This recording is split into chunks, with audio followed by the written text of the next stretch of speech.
অনেক মসজিদের পাশে নির্মিত হয়েছে সুবিশাল পার্ক।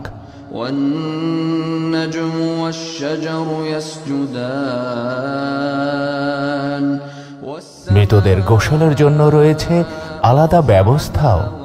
আমার জানা মতো প্রত্যেকটা মসজিদের সঙ্গে তার বিশেষ সম্পর্ক। এটার একমাত্র কারণ হলো উনি একজন আলেমের সন্তান।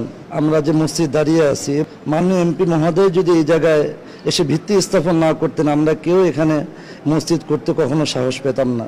যার উসিলায় আজকে এই কমপ্লেক্স এই সুন্দর এবং অত্যন্ত মনোরম পরিবেশ ধারণ করেছে, তিনি আর কেউ নন, একমাত্র আমাদের মাননীয় এমপি মহোদয় আলহাজ কামাল আহমেদ মজুমদার। মসজিদের পেছনে এই পর্যন্ত উন্নয়ন কাজ আমার জানা মতো এই 4 বছরে মনে হয় প্রায় 1.5 থেকে 2 কোটি টাকার কাজ হচ্ছে। নিচের ফ্লোরের পুরো টাইলসটা উনি দিচ্ছেন, আর ব্যক্তিগত অর্থায়ন দিচ্ছেন। এছাড়া এই সুন্দর পরিবেশের জন্য ওনার একক অবদান বলা চলে।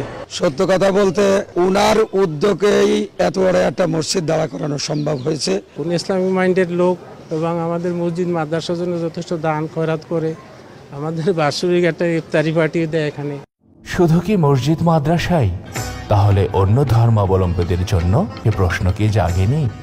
মন্দির, প্যাগোডা ও গির্জার উন্নয়নে তথা নিরাপত্তার মাধ্যমে তাদের ধর্ম পালনে কামাল মজুমদারের অবদানের কথা তাহলে তাদের মুখেই জেনে নেই।